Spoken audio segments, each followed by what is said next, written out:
saya Deli, saya Syakila, Dan saya Muhammad Irfansyah. saya Deli, saya Triana. Saya Aldo.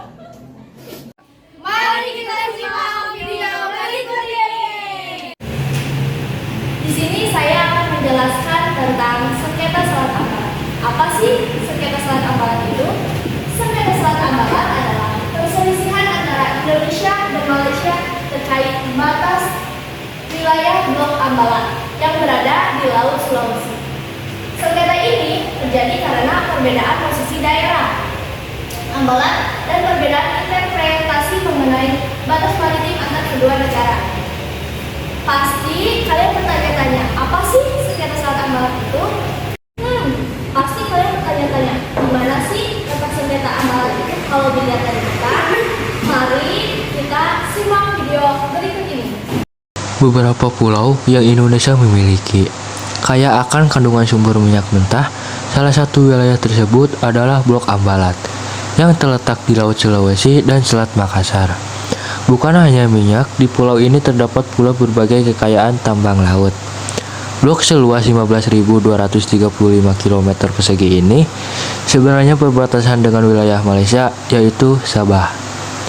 Sejak akhir tahun 1960, tepatnya saat Malaysia membuat pemetaan daerah yang baru, negara tersebut pun mulai mengeluarkan bahwa Blok Ambalat termasuk dalam wilayahnya.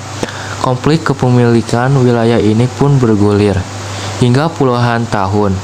Ambalat telah lama menjadi sengketa antara Indonesia dan Malaysia. Sengketa ini terjadi karena klaim tumpang tindih atas penguasaan wilayah. Apa sih penyebab terjadinya sengketa Selat Ambalat? Konflik ini terjadi karena Blok Ambalat mengandung cadangan minyak dan gas alam yang jika dimanfaatkan secara optimal dapat bertahan hingga 30 tahun ke depan.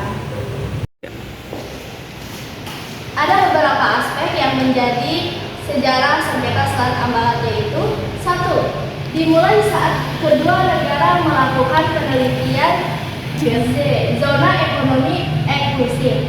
Penelitian ini membuat kedua belah pihak memiliki klaim atas wilayah Blok Ambalat. 2. Perjanjian Papal batas pada 27 Oktober 1969 yang menyatakan bahwa Blok Ambalat adalah milik Indonesia. Namun, perjanjian ini tidak mampu mengakhiri konflik. Bagaimana sih konflik ini benar-benar selesai? Kita lihat yuk kesepakatan Presiden Republik Indonesia Jokowi pada penyelesaian konflik Selat Ambalat ini. Kedua negara memulai perundingan pada tahun 2005 dan baru bisa menemui kata sepakat pada tahun 2023. Butuh 18 tahun kompromi untuk bisa menentukan garis-garis batas kelautan yang membagi Indonesia Malaysia. Kesepakatan ini ditandatangani dalam kunjungan Jokowi ke Malaysia pada tahun 2023.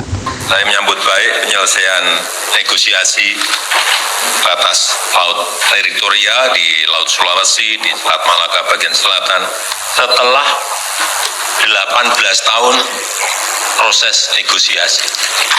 18 tahun bisa diselesaikan. Ini alhamdulillah. Jokowi mengatakan keberhasilan rundingan ini tak lepas dari peran Anwar Ibrahim yang bekerja dengan cepat dibantu oleh menteri-menterinya. Berkenaan dengan hal ini pun Jokowi lantas mendorong kedua negara dapat mempercepat negosiasi. Perbatasan wilayah-wilayah lainnya termasuk perbatasan di Pulau Sebatik dan wilayah Senapat. Saya juga berharap negosiasi perbatasan lainnya termasuk di darat, Batik, kemudian Sinapat selesai juga bisa segera diselesaikan. Mumpung Perdana Menterinya masih Datuk Seri Anwar Ibrahim dan di Indonesia presidennya masih Jokowi.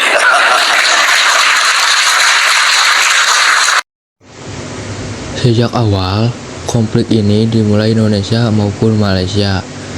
tetap berkomitmen menyelesaikan sengketa lewat jalan damai dan tidak mengajukan sengketa ke Mahkamah Internasional. Namun, meski kesepakatan sudah ditandatangani, Indonesia tetap tak lengah dalam menjaga perbatasannya. TNI Angkatan Laut mengerahkan beberapa alutsista terbaiknya untuk menjaga wilayah panas ini. Sekian